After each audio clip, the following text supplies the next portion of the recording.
Sunt într-o conexiune superbă cu Dumnezeu. Facem o analiză stil Mircea Eliade, istoria religiei trapperilor. Eu merg simplu pe principiu, ceea ce mă face să mă simt inconfortabil nu e al meu. Pus vorbele, fă-mă și pe mine budist. Și a zis, ok, boss, ia și citește aceste cărți. Eu am fost botezat și născut ortodox, în prezent nu mai sunt. Nu mai sunt nici creștin. Ce a fost Alan Watts pentru gândirea New Age a fost Chilafonic pentru trap. Am păstrat valorile care mă interesau, le-am păstrat, alea nu se pierd. Și baba mea Moncler, și geaca mea Moncler, și fata mea model. Deci, Eu sunt genul de persoană care nu are nevoie de o religie fixă, să spun așa. ideea cu tot curentul ăsta New Age, care și el la ora asta e destul de popular, sunt din ce în ce mai multe persoane care nu se consideră religioase per se, se consideră credincioase, au o credință într-o putere din asta pe care nu o definesc prea mult, pe care nu vor să o definească prea mult. E vorba cumva de o religie a vibe-urilor, acest New Age.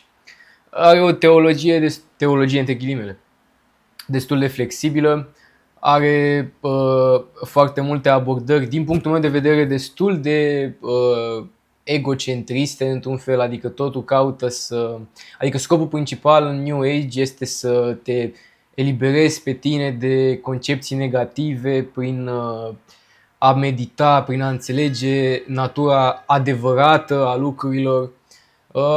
Are câteva overlap-uri cu gnosticismul din punctul meu de vedere, are câteva împrumutări clare din budism, din confucianism. E o chestie foarte eclectică, ideea asta de New Age. Și reprezentantul la ora asta în muzică a oricărui sistem coerent de credințe ar fi Chilafonic pentru New Age, din ce am remarcat în muzica lui. Dar toate lucrurile pe care le spun sunt niște asumări, sunt niște concluzii pe care le trag din muzica lui. Ideea cu Chilafonic e că el poate fi analizat din punctul ăsta de vedere al filozofiei lui, pentru că e printre puținii, dacă nu chiar singurul artist, rapper care are așa ceva. Adică ultima dată când am verificat, bine, poate și Azteca are câteva referințe la Kabbalah, are câteva referințe la meditație și el, deci există un overlap acolo, dar majoritatea artiștilor stau departe de subiectele astea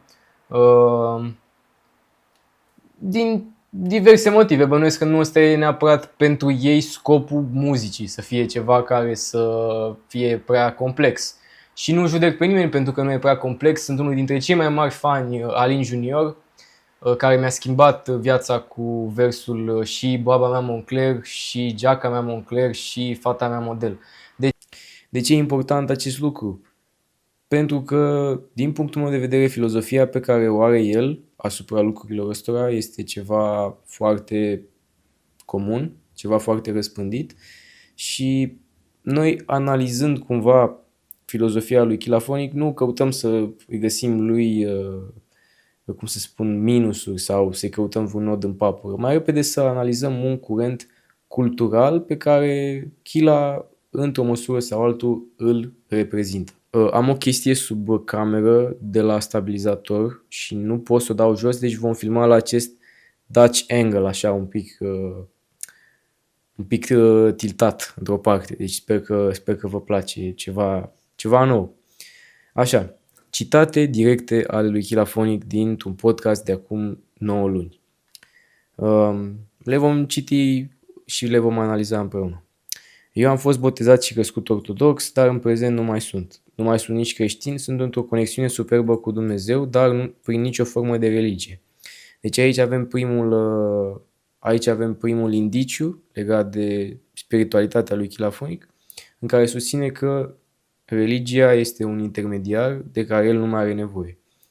În sine este un statement foarte gnostic, da? Deci gnosticii erau o subsectă a creștinismului timpuriu din primele câteva secole, în care considerau că nu ai nevoie de intermediari, că Dumnezeu are niște energii secrete care se arată doar celor aleși și că tu trebuie să faci parte din cei aleși, trebuie să faci, să intri înăuntru tău, să găsești răspunsurile, n-ai nevoie de preoți, etc., etc. Deci deja am început într-o cheie destul de ocultă, da, acest podcast, Occult Records. Am extras din creștinism valorile care mă interesau, mă inspir și din budism, eu sunt genul de persoană care nu are nevoie de o religie fixă. Asta automat se cheamă eclecticism, da? Deci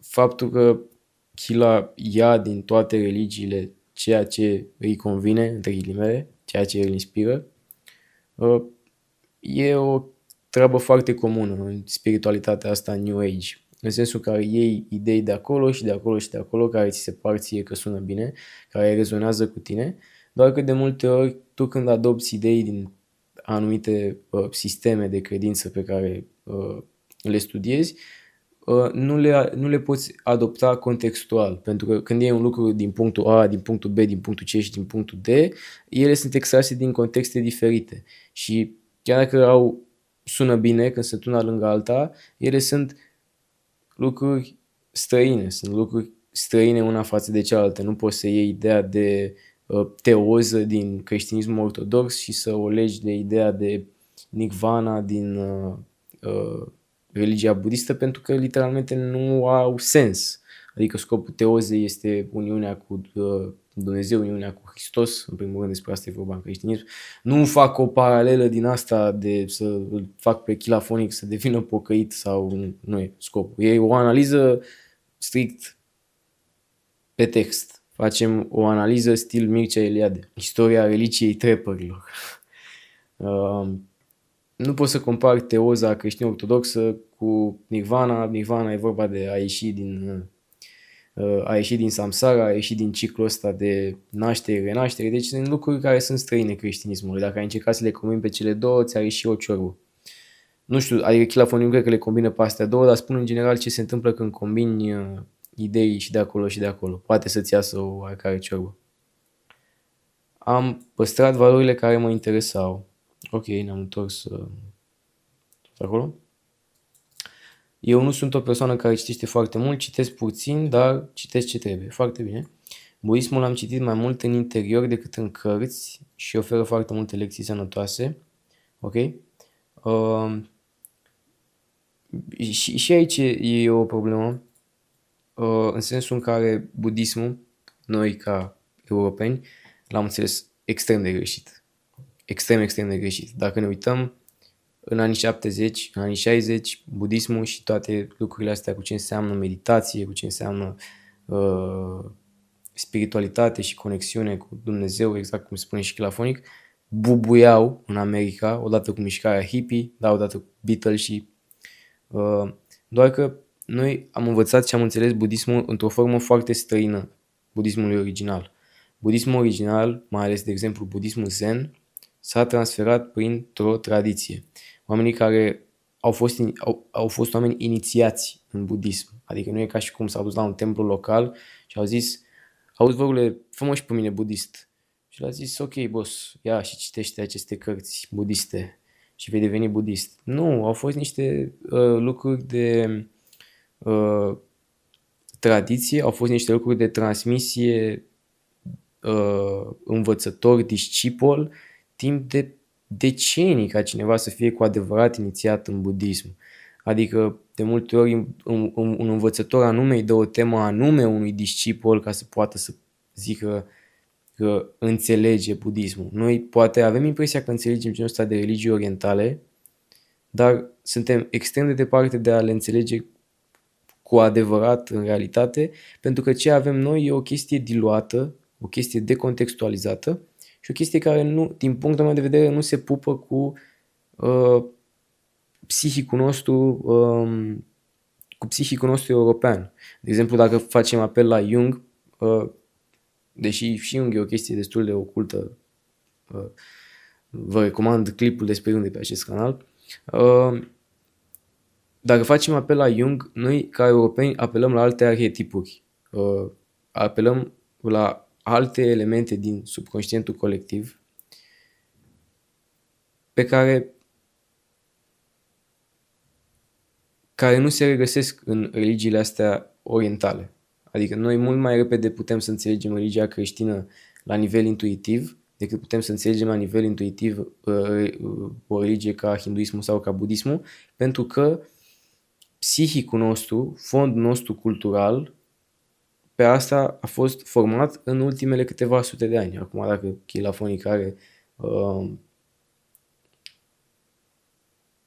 strămoși budiști, situația e altfel. Metafizica, doamnelor și domnilor, pentru cine nu știe, va ști după acest clip și va putea să folosească cuvântul metafizică ca să pară inteligent în conversațiile la țigară cu prietenii, constă în întrebarea care este natura fundamentală a realității și ce presupune ea. Deci, automat ne punem niște probleme extrem de serioase, da? Ne punem niște probleme pe care mai toată lumea și le pune mai devreme sau mai târziu, dar depinde automat gradul de seriozitate, cât de mult vrei să obții un răspuns la întrebările respective. Mulți ani am crezut că cu cât pășești mai mult în lumină, cu atât ești mai departe de întuneric, dar cu cât intri mai mult în lumină, vei vedea și mai mult întuneric în jurul tău. O lumânare mai mare nu și are sensul dacă nu aprinzi întuneric și atunci trebuie să găsești acel echilibru. Tu? Mai ales detașarea de religia creștină, acum 7 ani, când aveam vreo 24 de ani. Am renunțat spiritual la doctrină, nu oficial. Mi-am dat seama că sunt mult mai mult decât un corp cu suflet. Ok. Suntem și conștiința care trăiește etern și se reîncarnează mereu. Mă inspiră foarte mult budismul și islamul. Aici sunt niște contradicții din nou la nivel logic. Nu-i caut nod în papă lui Chila. Unul la mână zice, deci e clar că metafizica lui Chila include reîncarnarea, da? Deci ce crede el include această reîncarnare. Principiul de reîncarnare. Automat pică islamul. Deci exact ce spuneam. Ciorba asta eclectică în care iei de acolo, de acolo, de acolo și de acolo. Islamul este complet opus reîncarnării, 100%. Nu există reîncarnare în islam.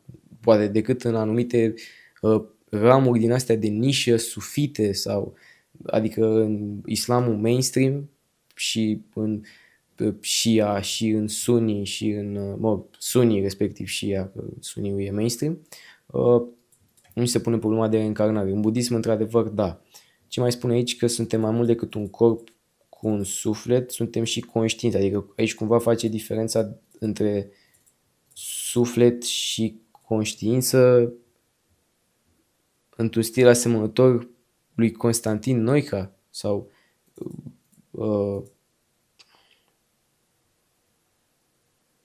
Există diverse teorii legate de această problemă a minții. Ce înseamnă de fapt să ai minte, cum ajunge mintea să funcționeze, cum ajunge mintea să apară ca experiență subiectivă. Și răspunsurile principale legate de această problemă sunt odată dualismul, odată materialismul și odată idealismul, subiectiv și obiectiv. Dintre toate acestea, eu cred că Fonic, ca să nu fac o cacofonie și să spun chilafonic, aderă la idealismul subiectiv, care susține că toată lumea înconjurătoare, toată realitatea din care tu faci parte și din care toată lumea face parte, este doar o proiecție a minții. Adică în momentul când eu reușesc să mă pun într-un stadiu anume de gândire, într-un stadiu anume de a conștientiza lucrurile, pot să manipulez și pot să schimb diverse variabile din lumea pe care o am în jur. Asta diferă, de exemplu, de idealismul obiectiv, unde se susține că există un Dumnezeu, că există un tot unitar, iar că noi suntem părți mici din totul unitar. Suntem tot o manifestare a unui tot unitar, suntem tot parte dintr-un fel de minte universală, doar că suntem bucățele mici din mintea respectivă universală. Asta cum e la Hegel, de exemplu. Dar în idealismul subiectiv, din cadrul multor filozofii din astea New Age, se susține că de fapt tu ești tot unitar, că toți suntem tot unitar în mod indivizibil, suntem 100% tot unitar și din cauza asta poți să manipulezi variabilele. În momentul când realizezi că ești tot unitar, începi să te manipulezi pe tine însuți, practic, dacă consideri că nu există neapărat o limită în ceea ce privește puterea ta mentală.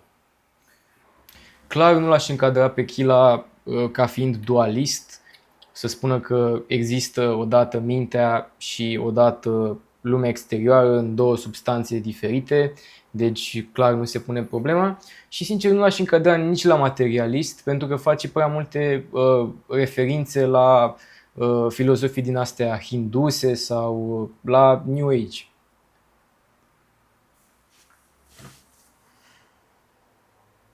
Fraților, ne-am întors, am făcut backup la fișierul anterior, am pus niște blocări, da, de lumină albastră. Pentru cine nu știe, este obligatoriu să blocăm lumina albastră, mai ales după ora 7, pentru că altfel, dacă stăm cu ochii în calculatoare, LED-uri, altfel de lumini, o să ne stricăm, doamnelor și domnilor, ritmul circadian și după nu mai dormim bine. Eu o să dorm bine în seara asta, dar înainte de asta, o să discut în continuare despre Chilafonic și despre ce crede el că se întâmplă cu lumea asta, că se întâmplă cu reîncarnarea, cu spiritele. Dumnezeu nu are un statut ontologic clar în viziunea lui Chilafonic din ce a descris el până acum. El mai repede vede realitatea din cercetarea pe care am făcut-o cât mai asemănătoare de Advaita Vedanta, care este o ramură a religiei hindu, care presupune că practic noi suntem un tot unitar și tot ce se întâmplă este manifestarea unei singure substanțe. De acolo cred eu că a luat ideea de conștiință care trăiește etern și se reîncarnează mereu, ceva standard budismului și Advaitei Vedanta, da, al hinduismului. Conștiința pentru el are un statut ontologic real, da, pentru că există, se reîncarnează. Ok, hai să analizăm pe Alan Watts. O spun o imagine frumoasă cu Alan Watts acum pe ecran, care eu bag mâna în foc că l-a influențat extrem de mult pe Chilafonic. Hai să citim împreună despre Alan Watts. Alan Watts, născut în 1915, murit în 1973, a fost un filozof britanic-american care a popularizat gândirea orientală, mai ales Zen, Taoism și Advaita Vedanta. Deci deja aici avem niște bingo, da? N-am vorbit de Taoism momentan, dar în mod specific de Zen și de Advaita Vedanta am vorbit de-a lungul clipului. Nu a fost un călugăr sau un guru tradițional, ci un interpret strălucit, cu un stil accesibil, plin de umor și metafore. Din nou, problema pe care am menționat-o înainte, un interpret din cultura vestică, din cultura americană. Deci deja putem să ne asumăm că, indiferent cât de bun ar fi un interpret, unele lucruri automat se pierd. Da? Ideile lui centrale sunt că eul separat este o iluzie, da? Deci nu mai e nevoie să zic nimic. Tu nu ești o ființă izolată care vine în lume, ci o expresie a universului însuși. Da? Religia organizată și dogmele sunt secundare, importantă e experiența directă a unității, paralelă directă cu ce spune Chila în podcast. Fraților, editam acest clip și am observat că nu are concluzie, da? Uitați clipul aici. Așa că o să fac o concluzie acum, câteva gânduri de încheiere. Am discutat despre ce înseamnă exact sau ce ar putea să însemne claimurile lui Chila în podcastul de la început și am prezentat cumva fundalul cultural pe care ar putea el să se încadreze sau fundalul cultural de unde face el aceste afirmații. Gândurile mele de final așa e că în general mi se pare că ar trebui să fii destul de atent cu genul ăsta de religii, genul ăsta de gândire. Mi se pare că e ceea ce adică per total, nu spun că asta e ceva inherent lui Chila, dar genul ăsta de gândire, din punctul meu de vedere, se încadrează la prăjeală, da? Deci sunt prea multe idei, sunt luate din prea multe părți și nu e coerent. Dacă ai un sistem de idei după care îți orientezi toată viața, ar trebui măcar să fie niște lucruri un pic mai bine gândite. Na, îți orientezi viața după ceva. E foarte important ca ceva respectiv să fie concret, să fie cât mai ok, da? Dacă aveți genul ăsta de gânduri, genul ăsta de idei, da, în zona asta de metafizică, ar fi bine să le investigați mai mult, ar fi bine să vă gândiți mai atent, da, la lucrurile astea. Și dacă nu sunteți de acord cu mine, scrieți-mi în comentarii, fraților, răspund la toate comentariile. Și poate am ratat niște lucruri, poate vreți să mai completați voi. Eu sunt deschis la discuție, mi se pare un subiect foarte interesant. Așa că, văd că, uitați aici, m-a prins Chilafonic în timp ce înregistram acest videoclip și m-a pus la punct, după cum se poate vedea, dar eu tot voi posta acest videoclip pentru voi, fanii mei. Deci vă mulțumesc de vizionare, like, share, subscribe,